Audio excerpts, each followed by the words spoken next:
Em nosso estudo de hoje, é a lição 46 do livro Opinião Espírita, que tem por título Na Trilha da Caridade.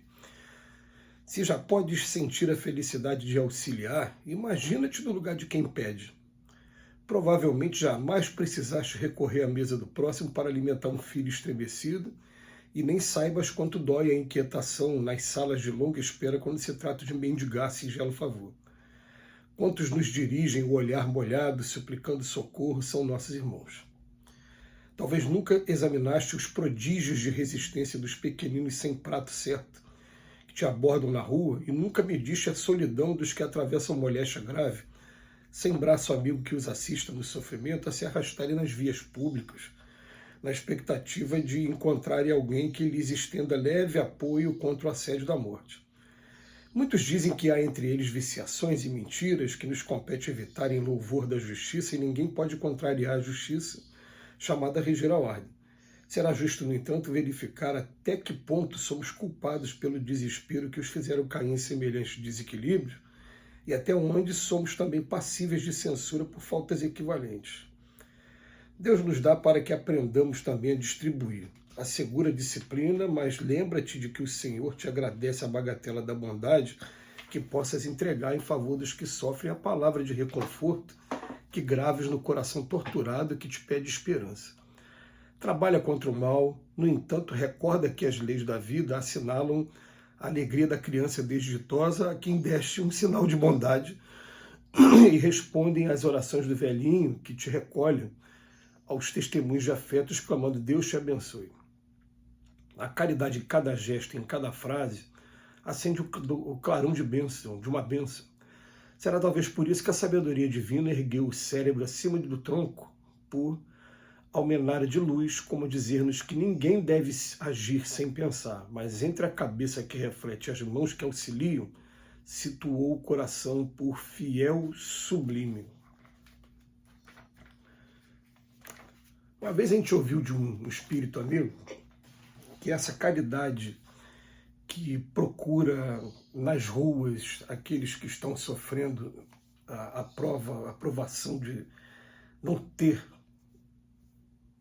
um banheiro para privacidade, uma cama onde colocar a cabeça, essa provação de estar sendo privado do necessário, ela é apenas o primeiro passo, é o passo do aspirante a trabalhador no bem, porque essa é a necessidade que mais chama atenção e que muitas das vezes a gente fica anestesiado com os rigores e as necessidades, as exigências da sociedade moderna. A gente passa pela pessoa o tempo todo e a gente está correndo para ir para o trabalho, a gente está com medo da violência urbana e acaba esquecendo. Então, quando você começa a despertar para isso, eles dizem que é apenas o início. Normalmente os aprendizes começam por esse caminho. Aí, quando a gente para ler o capítulo 13 do Evangelho segundo o Espiritismo, quando fala assim, não saiba a mão esquerda o que dá a mão direita, ele vai começar falando sobre isso, mas logo depois ele fala infortúnios ocultos. Quando você começa a entrar realmente no trabalho, quando realmente uma coisa começa a tomar conta do nosso coração, o que acontece? A gente começa a buscar, não aquele que está passando pela miséria, mas os infortúnios ocultos, aquele que sempre esteve aqui do teu lado, às vezes dentro da própria casa, dentro do próprio quarto do lado, na casa do lado, no seu vizinho, naquela vizinhança que você passa toda hora e dá bom dia, boa tarde, você nem desconfia do que esteja acontecendo com ele.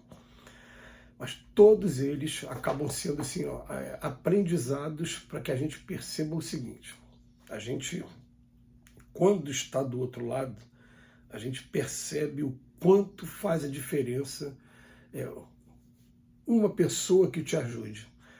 Eu me lembro de uma vez, né, a gente conversando com uma pessoa que morava na rua, e a gente tem um grupo que até hoje entrega comida toda segunda-feira. Então eles falavam assim, não, na segunda a gente já sabe que a gente vai jantar aqui. Na terça a gente já sabe que vai ser ali. E cada dia da semana, mas tinha um dia da semana específico que eles não sabiam o que fazer, que aquele dia para eles era o pior. E que na véspera, quem fazia a doação, Eles procuravam sempre pegar uma quantidade maior, porque não tinham a certeza do que ia acontecer no dia seguinte. E aquilo mexeu com a gente, porque só quando a gente consegue se colocar no lugar da pessoa, e algumas vezes a vida vai proporcionar isso para a gente. Você inverter os papéis. Por exemplo, a gente faz parte de um trabalho de visita na casa de pessoas que estão enfermas.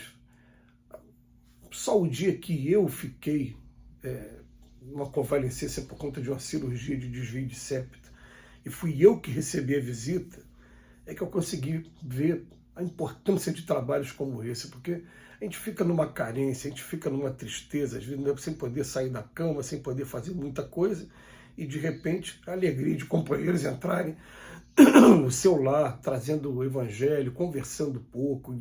Falei, poxa, a gente começou a ver o quanto é bom quando acontece com a gente. Mas a verdade é que a gente vai ter um montão de pessoas que, na verdade, eles não estão precisando de dinheiro, igual diz aqui no texto. Eles estão precisando apenas de uma palavra amiga, de um ouvido e de uma amizade sincera. A gente consegue ver essas pessoas que estão passando pela prova ali da riqueza, principalmente. Mas nem precisa ser a prova da riqueza, daquela riqueza extrema, não. Não, a pessoa está tendo ali condições financeiras boas, mas não está tendo um ciclo de amizade sadio. Essa é uma prova de caridade também, emprestar o ouvido. Então a gente vai descobrir o seguinte, a gente vai descobrir que quando vai estudar a caridade ela pode ser tanto material como moral, e normalmente a gente pensa logo na caridade material, mas não pode nunca esquecer que Jesus, lá no livro dos Espíritos, quando é perguntado como é que a caridade segundo entendia Jesus, os 3 caminhos que os Espíritos passam para a gente: a benevolência para com todos, a indulgência com a imperfeição dos outros e o perdão das ofensas. Esses 3 são o significado de caridade completa segundo entendia Jesus. A gente vai ver que nesses 3, ela não está em momento nenhum se referindo ao lado material. O lado material, na verdade, é um exercício. É um exercício que a gente começa fazendo aos poucos e que vai proporcionando a você ter condição de ter contato, e esse contato no olhar, esse contato, às vezes, num aperto de mão, ele vai desenvolvendo o sentimento da gente. Então a gente aconselha mesmo, a gente sempre que tem a oportunidade de falar sobre esse tema, a gente vem falar para que não seja terceirizado isso sob o argumento, a justificativa da falta de tempo. É melhor fazer a doação. Olha, a doação você faz tudo bem. Você saber que a sua doação pode ser mal utilizada, ou de repente nem ser utilizada dentro do propósito que você fez. E você vai colocar a culpa na pessoa, ele vai ter culpa sim, tudo bem, vai prestar conta também, mas você também não fez a coisa de maneira direta. A gente convida sempre a pessoa assim, eu vou fazer pessoalmente, eu quero olhar no olho, eu quero ter um contato mínimo que seja. Acho que ninguém na Terra não consegue dar a desculpa de que não tem pelo menos 30 minutos, 20 minutos. Eu vou ali 20 minutinhos, é o meu horário do almoço. Eu vou, só para poder saber pessoalmente o que está acontecendo. Não estamos desestimulando aquela coisa do 0300, não, porque a gente sabe que ajuda muito. Embora a gente ouça muitas denúncias de utilização equivocada dos recursos que foram recebidos, tudo bem. Mas pelo menos eu fiz a minha parte, a minha consciência está tranquila, quem não fez vai responder. Mas depois bate até uma revolta, fala, poxa, eu fiz desse jeito e a pessoa desviou, a pessoa fez aquilo. Agora, quando eu vou pessoalmente e eu entrego e vejo nos olhos da pessoa, e tem esse contato, assim, até mesmo com a necessidade, com o sentimento, a troca do sentimento, isso não tem preço. O Emmanuel fala aqui no texto, né, do Senhor, que simplesmente fala assim, que Deus te acompanhe. Esses agradecimentos que a gente recebe quando a gente está no trânsito e a gente é abordado por alguém, a gente consegue dar uma ajudinha muito pequena, mas a pessoa coloca às vezes, aquela frase ali, aquela palavra ali de agradecimento, que algumas vezes está amargurada assim por conta de ter recebido 30, 40 negativas antes de você. Quando recebe, ele só fala assim, tal, e vamos para outra, porque ainda não chegou o suficiente ainda. A gente sabe que a situação é dura, mas pelo menos a gente começa a sentir, começa a entrar no aspirantado do que é você realmente praticar a caridade e trabalhar para Jesus. Então não vamos perder tempo, não. Que Jesus nos abençoe hoje e sempre.